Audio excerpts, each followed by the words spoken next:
Hi there, I'm Jo Loring Fisher and I am the author and illustrator of Taking Time, published by Lantana Publishing. Just Like You, published by Otterbury Books.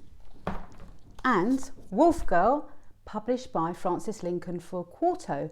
And today, for Moon Lane TV, I am going to be reading you Wolf Girl. I hope you enjoy it. Sophie doesn't know how to fit in. She tries to talk at school, but the words get stuck in her throat. But one day, as Sophie is dreaming of a wild, snowy woods, something extraordinary happens. A magical story about overcoming the feeling of being shy, making friends, and most importantly, finding your voice. Wolf Girl. Sophie watched the city from her window. Cars weaved and wound in endless spirals and twists, just like her worried tummy. The city was as gloomy and grey as she felt.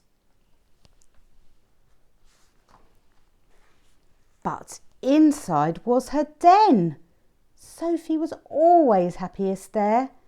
She would put on her wolf suit and imagine that she was fierce like a wolf, fast like a wolf, strong like a wolf, and maybe a little bit brave like a wolf. Sophie loved her wolf costume so much that she wished she could wear it to school.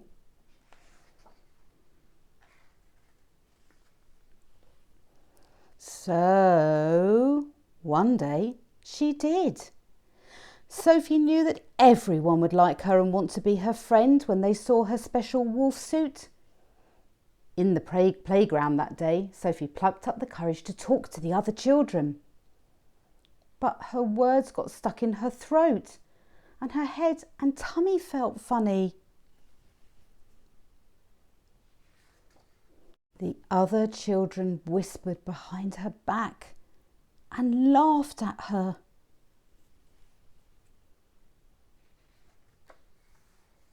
Sophie ran back home and curled into a little ball.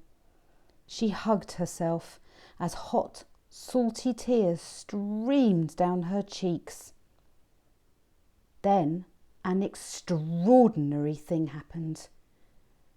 Sophie felt an icy breeze on her face and she began to shake all over.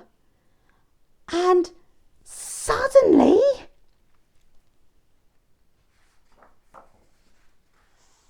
Sophie wasn't alone anymore. She had been joined by a wolf and her pup. And that wasn't all, because all around her were the silent, snowy woods she knew from her books.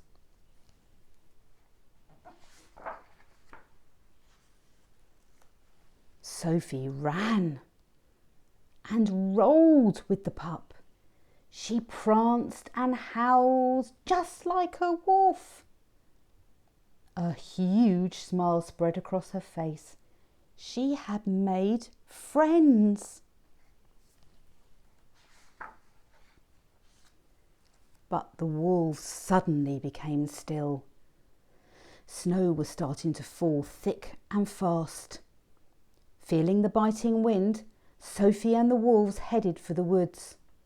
Deeper and deeper they went, becoming colder and more exhausted until, at last, they found a cave. They crouched together, trying to get warm as the snowstorm roared outside. But Sophie realised the roaring sound wasn't just coming from outside the cave. It was inside too. She looked up and saw an enormous bear. Sophie was terrified, but deep inside she felt a tingle and knew she had to be fierce, fast, strong, and most importantly, brave like a wolf. "Leave us alone, Bear!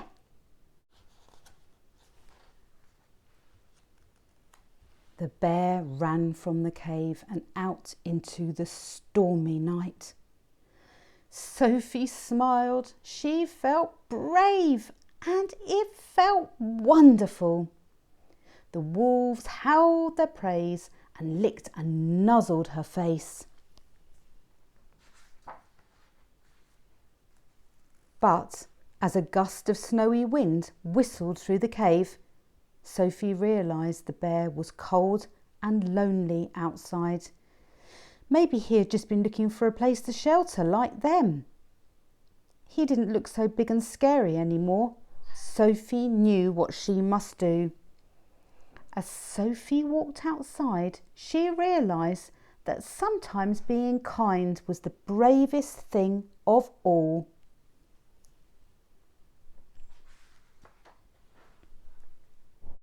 As they all huddled together, Sophie realised that she felt quite different. She had friends and she liked that feeling very much. An owl hooted softly outside and so Sophie fell fast asleep.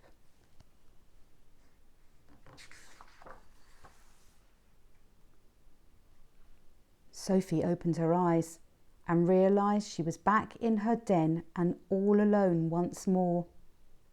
Had it all been a dream? She wondered sadly. But then she remembered that feeling of bravery and warmth and realised it was still inside her. She carried that feeling with her into school. She held on to it when someone asked her to join in, and this time her words didn't get stuck in her throat, and she replied in her quiet way, "Yes, please." Sophie carried her brave feeling inside all day. And later on, Sophie spotted an owlish little boy, the one that no one ever noticed. They shared a shy smile, and Sophie knew she had made a friend. And that's the end. Thank you for listening to Wolf Girl.